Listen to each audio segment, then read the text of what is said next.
Welcome to the Tough Decisions Network for Entrepreneurs. I'm Dennae Handford, and my wife, Dennae, and I interview successful people sharing stories behind tough decisions that they've had to make along their journey as an entrepreneur.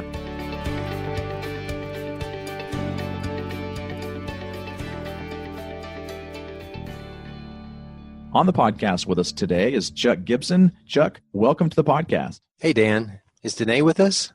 Hi, Chuck. Yes, this is Dennae, and we're looking forward to talking with you and hearing a little bit about your story today. So we'd like for you to get us started and kind of just tell our audience how you got to be an entrepreneur and a little bit about where your focus is right now. Okay, great. Well, I'm a little older than you, both of you, I know. I'm just a little. One of those baby boomers. I'm sort of on the tail end of that. And I've had three actually different distinct careers.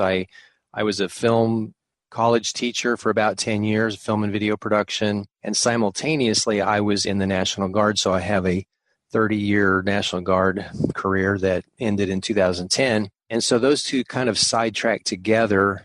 And the whole while I was in that, I was dying to be an entrepreneur, but I couldn't because both of those were institutions. I was working for a college and I was working for the military, and those are pretty locked down. But I did have a pretty good bit of freedom in my military career because once they found out that I was a film video person, they wanted me more I was an artillery officer. But once Desert Storm started up, and we had just finished, I had written a screenplay for a feature film, and we'd already done all the shooting for it. And I got carried off to Desert Storm to haul the media up into the mountains to get the Kurds down out of the mountains. And so my marketing video background was picked up by the military, and eventually they hired me full time, and I worked for them doing specifically for the South Carolina Military Department, doing marketing. And I did that for a little over 20 years, doing marketing for them. So I had a pretty broad marketing kind of experience from that. I also worked for an ad agency a little bit, and I got to see sort of the big picture with marketing. But I was, towards the end of my military career, I just could not wait to start up my own business because while I was doing my military, I had started into real estate back in 2000, I guess, 1999, 2000, and started getting into the creative side of real estate.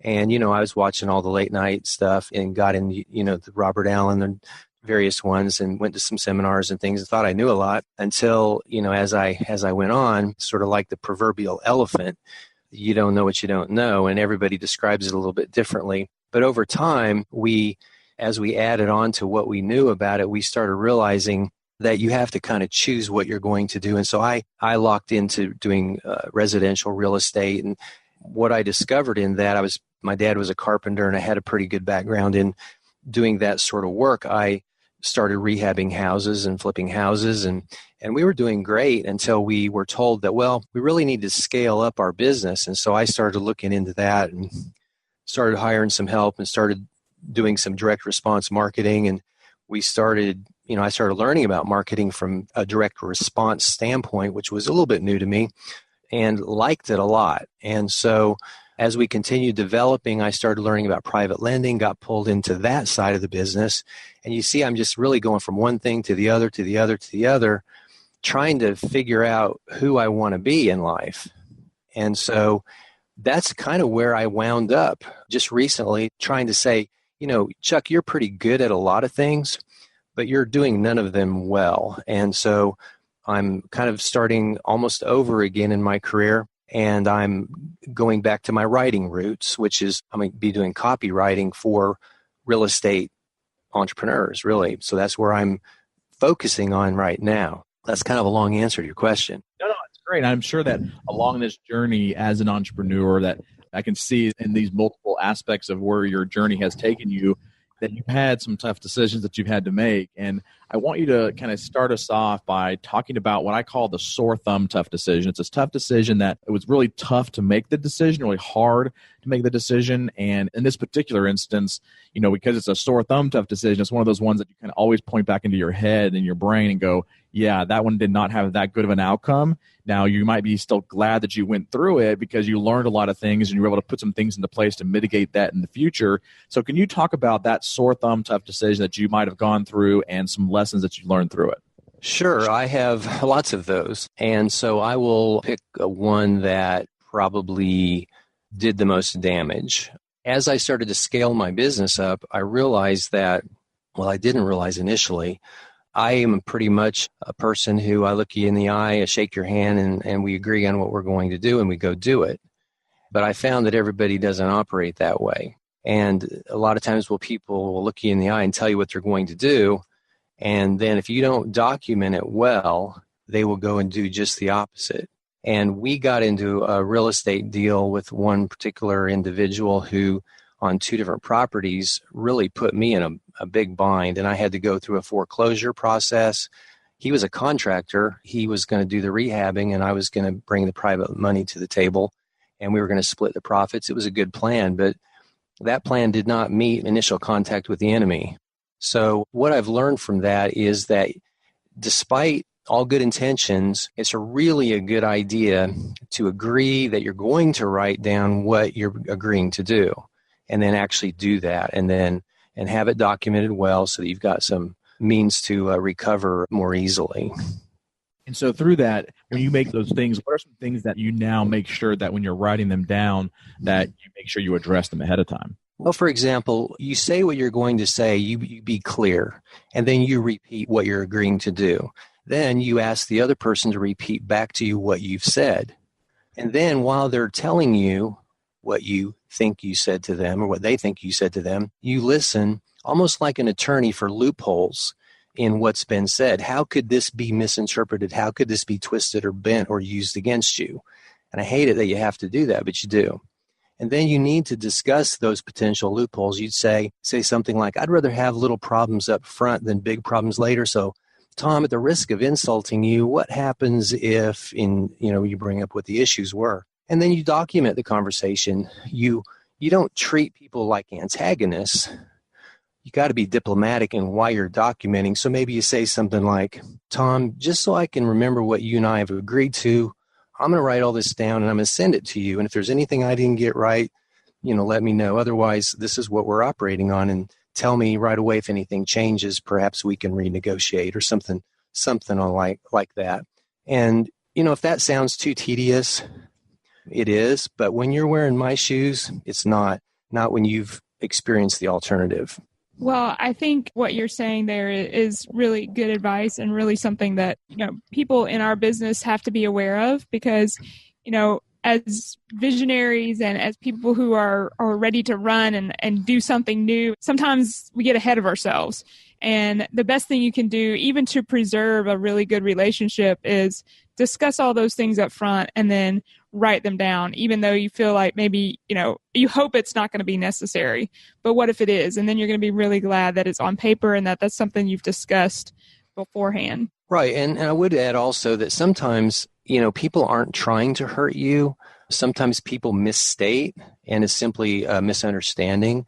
Or sometimes people forget what they've said and it's an honest mistake. And so having that documentation really is, I think, protecting the relationship. Yes, you're exactly right. Protecting that relationship. And even I think, sometimes when we discuss it, we discuss with one scenario in mind, but then when it's written down on paper and you see it again, that's when you can, people can really see what was said and also maybe the ramifications of that. And that's when, like you said, they're not necessarily trying to hurt you, but they may change their mind or other scenarios may come to mind. So I think that's why, writing it down is really important. Right. Let's shift a little bit, Chuck, and talk about a tough decision that you've had to make as an entrepreneur that had a really good and positive outcome and some of those lessons. Well, I suppose probably one of the biggest ones was when I went from rehabbing houses. I got a call from a colleague who I had been using for my direct response marketing. It was his company. And he invited me to basically to get into the banking business, what banks do, doing loans for houses. These are, as you know, I know you know, private mortgage notes or trustees, depending on what state you're from. And I really struggled with that because I was pretty well locked into what I was doing. But he was persuasive, and so I went out to California and went through some training on it, and that changed everything for me. It completely, about that time I had hurt my back doing some roofing, and I was getting older, and I was really looking for something a little more viable for me in this period of my life. And so a lot of times, you don't know what you don't know, and you stay where you are because of that. And I think that probably, learning that and this is sort of a pivot, being able to pivot to something new when an opportunity arises and recognizing what it is. You just have to be open-minded about those sorts of things.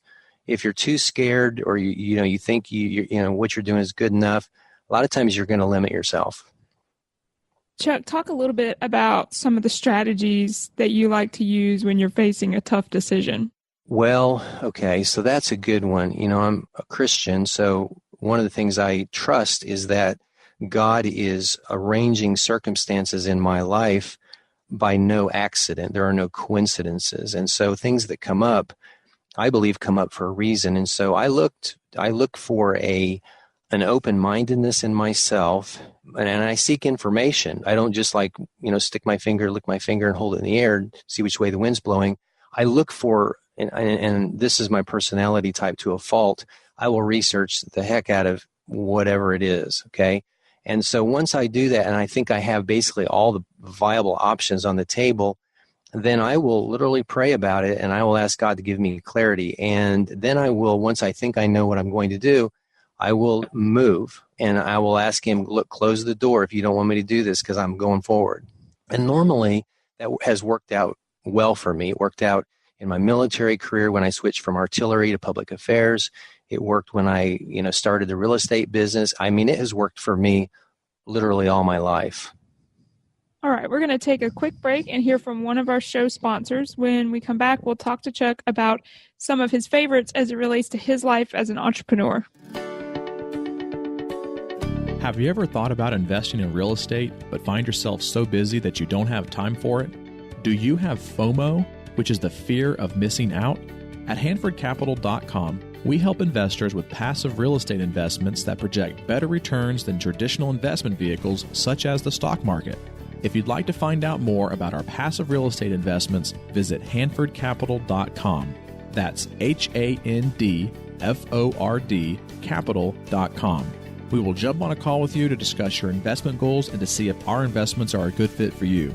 This advertisement is not to be construed as an offer or recommendation to buy or sell a security. Visit HanfordCapital.com. All right, we are back with Chuck Gibson, and we want you to start us off with this series of quick questions and answers that we call the trifecta by giving us your most favorite technology that you use in business that helps make your life easier every day. Wow, Dan, that's like asking me which is my favorite child. I am a software junkie. Let me give you three really quick, okay? Different categories. For learning, I love lynda.com, but that got bought, as you probably know, by LinkedIn, so it's now LinkedIn Learning, but there's a wealth of information. You can learn really anything you want to learn, and I like it a lot. I like Adobe Creative Suite because I use their tools. I use it for everything I do, whether it's audio, video, whatever, imaging, I use their stuff like crazy, PDFs, all that. And I use Dragon Naturally Speaking for dictation. As a writer, you can get a whole lot more done if you have a way to dictate what you're trying to say. And a lot of times it sounds much more natural anyway. So I use all of those. Well, and it's funny because I'm actually glad that LinkedIn bought Lynda, because when I first started using Lynda, my wife didn't really realize what lynda.com was when she saw it on the credit card statement. I was going through the credit card statement one day. Lynda.com. What is that? That's funny. So I sent him an email. I'm like, what in the world are you purchasing at Lynda.com? That's hilarious. She was afraid to go to the website. I promise it's learning, he said. Oh, that is funny. So, Chuck, what is a favorite quote that you've heard that has helped you as an entrepreneur? Oh, man. I'm going to butcher this thing, but basically the idea, I named my company after this. My company is called Action Steps, and I wish I could remember the exact quote, but basically, without action, nothing happens. You probably know the quote better than I do, but it's the idea that nothing happens if you don't start moving. And what is a favorite book that has helped you make better decisions as an entrepreneur? I'm a book junkie again. I read and read and read and read, and I'm simultaneously reading multiple. I read books like sales copy. So I should just tell you what I'm reading right now. It's, if I can remember the title now, it's kind of a long title. It's by Jay Abraham, but basically it's getting everything you can from all you've got, I believe is the title. And I love the concept of it because it is taking your life and what you know and what you already know with what you already have and maximizing that instead of going out and looking for the next new thing. It's really great advice. And what's the next thing for you right now on your vision or your dream board? I know you're kind of going into this real estate copywriting side of things, but what's your vision for that right now? Okay, this is completely untested and it may not work out. But as I told you, I'm a member of this baby boomer generation, and we are the sort of the rat moving through the snake, demographically. We're the bubble. And there are a lot of people just like me that have ended their careers, they're retired, and we're looking around for something to do. We're not done, and we know we're not done. And a lot of these people, and I meet them all the time, literally every day I meet them, and they seem to want help. And so I feel like if I can help them look at their life and see what they've done, and this is in addition to my normal copywriting for professionals that are doing real estate already. This is a separate thing, okay? These people, if I could help them look at what they have already and then find a way to monetize that and then help them with especially their copy, which, really everything in sales boils down to copy. If you have good messaging, you can normally beat people that don't. And 90% of businesses fail, I believe, because they don't have good messaging or they're just not able to implement. So that's what my dream world would be like if I could just do that for a living forever. I would love it. Sure. Well, how can the listeners reach out to you if they want to follow you more or ask you some more questions offline or, just kind of figure out a little bit more about who you are and maybe start to follow you some more? Well, probably the best way would be my LinkedIn is Action Steps. So that's easy to remember. They could also email me at actionsteps@gmail.com if they'd like to. Awesome. And we'll make sure that we put links to your LinkedIn profile as well as your email address there in the show notes, which can be found at toughdecisions.net. And Chuck, I want to thank you so much for taking some time out of your schedule to be here with us today. Look forward to continuing to follow you as you continue to grow as an entrepreneur and have you on a future episode as you continue to grow. Thanks, Dan and Dennae. Appreciate it. Thank you for listening to the Tough Decisions Network. Be sure to visit toughdecisions.net to gain access to show notes for this episode and to join our free weekly entrepreneur email where we will send you news about the latest technology for your business, inspiring quotes, and the latest books for entrepreneurs. That's toughdecisions.net.